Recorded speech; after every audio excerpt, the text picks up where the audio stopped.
में बड़ी तेजी से अचानक बदली शुरू हो गई थी।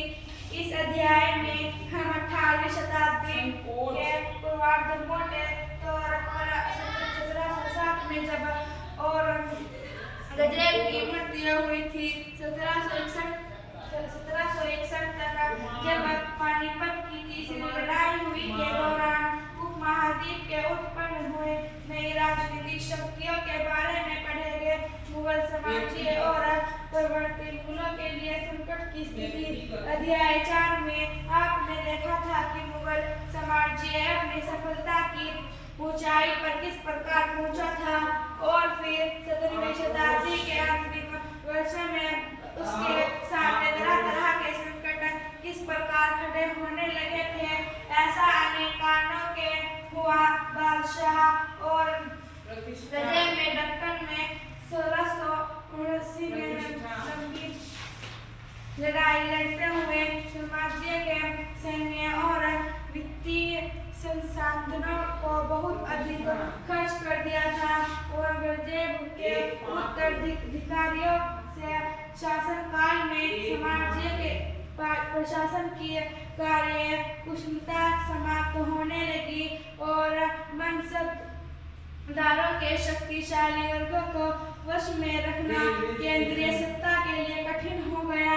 सूबेदार के रूप में नियुक्त अभिजात अक्सर राजस्व और सैन्य प्रशासन, दीवानी एवं फौजदारी दोनों कार्यालयों का नियंत्रण रखते थे। इससे मुगल साम्राज्य के विशाल क्षेत्रों पर भी विस्तृत राजनीतिक, आर्थिक और सैन्य शक्तियां मिल गई।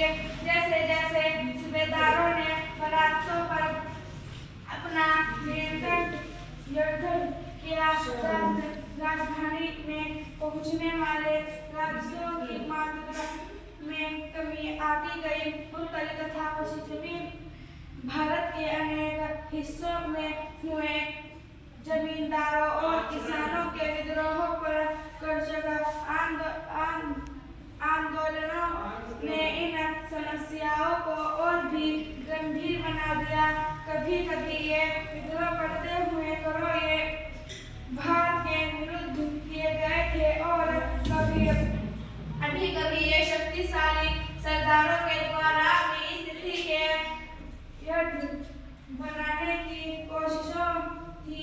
अतीत में भी विद्रोही समूहों ने मुगल सत्ता को चुनौती दी थी, परंतु अब ऐसे समूहों ने क्षेत्र के आर्थिक संसाधनों का प्रयोग अपनी स्थितियों को मजबूत करने के लिए किया। जिस तरह से धीरे धीरे राजनीतिक और आर्थिक सत्ता प्रांतीय सूबेदारों, स्थानीय सरकारों और अन्य समूहों के हाथों में आ रही थी, औरंगजेब के उत्तराधिकारी एक बदलाव को रोक न सके। इस आर्थिक और राजनीतिक संकट के बीच ईरान के शासक नादिर शाह 1739 में दिल्ली पर आक्रमण किया और संपूर्ण नगर को लूट कर वहीं बड़ी भारी मात्रा के धन दौलत ले गया।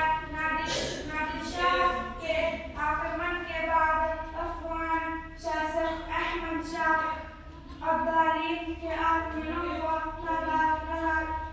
उसने तो 1748 में 1761 के बीच 5 बार उत्तरी भारत पर आक्रमण किया और लूटपाट मचाई। साम्राज्य पर सब और उसके दबाव तो कड़ी ही रहा था।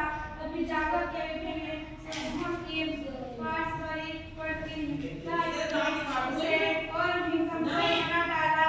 ये अभिजात तो बड़े हितों में बटे हुए ईरानी और तुरानी मूल के काफी समय तक परवर्ती मुगल बादशाह इनमें से एक या दूसरे समूह के हाथों की कठपुतली होने बेहद अपमानजनक स्थिति पैदा हो गई।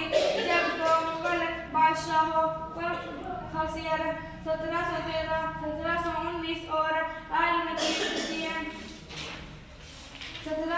सन 1759 की हत्या हो गई और दो अन्य बादशाहों अहमद शाह 1748, 1754 और शाह आलम द्वितीय 1759, 1816 को उनके अभिजातों के अंधा कर दिया। मुगल साम्राज्य की सत्ता में वतन के साथ साथ बड़े प्रांतों के सूबेदारों और बड़े जमींदारों ने उपमहाद्वीप के विभिन्न भागों में अपनी शक्ति और हथकंडे बना ली, जैसे अवध और हैदराबाद राजपूत बहुत से राजपूत घराने विशेष रूप में अकबर और राजघराने मुगल व्यवस्था में विशिष्टता के साथ सेवा बदले में उन्हें अपने वतन जागीरों पर पर्याप्त आनंद लेने की अनुमति मिली हुई थी। अब 18वीं शताब्दी में इन शासकों ने अपने आसपास के इलाकों पर अपने नियंत्रण का विस्तार करने के लिए अपने हाथ पांव मारने शुरू किए। जोधपुर के राजा अजीत सिंह ने भी मुगल दरबार की कुटीर राजनीति में अपने पैर फंसा दिए। इस प्रभावशाली राजपूत घरानों ने गुजरात और मालवा के लाभदायक सूबों की सूबेदारी का दावा किया। जोधपुर के राजा अजीत सिंह को गुजरात की सूबेदारी और अंबर के सवाई राजा जय सिंह को मालवा की सूबेदारी मिल गई। बादशाह जहांगीर ने 1713 में इन राजाओं के पदों का संकलन कर दिया। उन्होंने अपने वतनों के पास पड़ोस के शाही इलाकों में कुछ हिस्सों का कब्जा करने की भी कोशिश की। जोधपुर राजघराने ने नागौर को जीत लिया और अपने राज्य में मिला लिया। दूसरी ओर अंबर ने भी बुद्धि के बड़े बड़े हिस्सों पर अपना कब्जा कर लिया। सवाई राजा जय सिंह ने जयपुर में अपनी नई राजधानी स्थापित की और उसने 1742 में आगरा की सूबेदारी दे दी गई। 1740 में दशक के राजस्थान के मराठों के अभियानों ने इन रजवाड़ों पर भारी दबाव डालना शुरू कर दिया, जिससे उनका अपना विस्तार आगे होने से रुक गया। अध्याय 6 में आपने पढ़ा कि 7वीं शताब्दी के दौरान सिखाया एक राजनीतिक समस्या के रूप में घटती हो गई। इसमें पंजाब से क्षेत्रीय राज्य निर्माण को बढ़ावा मिला। गुरु गोविंद सिंह ने 1699 में खालसा प्रथा की स्थापना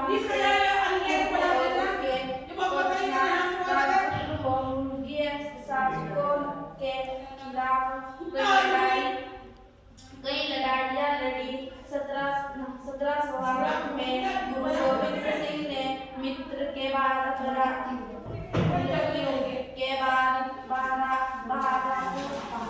बहादुर ने नेतृत्व में खालसा ने मुल्क सत्ता के खिलाफ विद्रोह किया। उन्होंने बाबा गुरु नाका और गुरु गोविंद सिंह ने नाम वालों सिक्के ढककर अपने शासन को बताया। सतलुज और यमुना नदियों के बीच के क्षेत्र में उन्होंने अपने प्रशासन की स्थापना की। 1715 में बहादुर को गांधी बना लिया गया और उसने 1716 में मारा दिया गया। 18वीं शताब्दी में कई योग्य नेताओं को निरंतरियों में सिखाओं ने अपने आप को पहले जगत्यों में और बाद में विलासों में संगठित किया। इन्हें तोड़ियों और मिसलों की संयुक्त सेना दल खालसा कहलाती थी।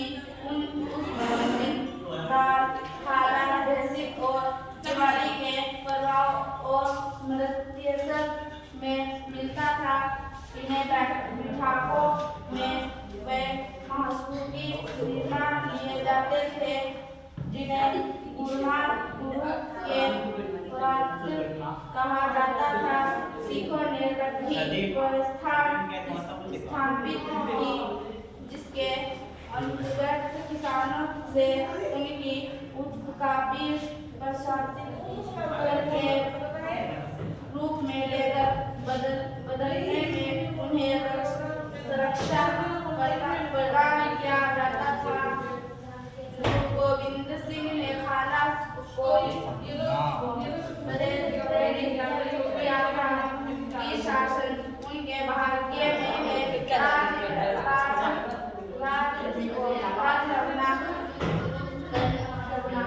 करेगा।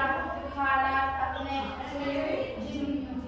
सुजित संगठन के कारण खाला पहले उनके सूबेदारों ने खिलाफ और फिर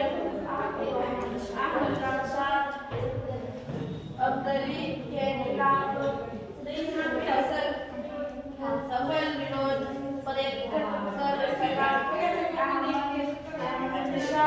अब्दाली ने मुल्कों से पंजाब का सौंदर्य पटना और सरहिंद की सरकार को अपने कब्जे में कर लिया था। खाला ने 1765 में अपना सिक्का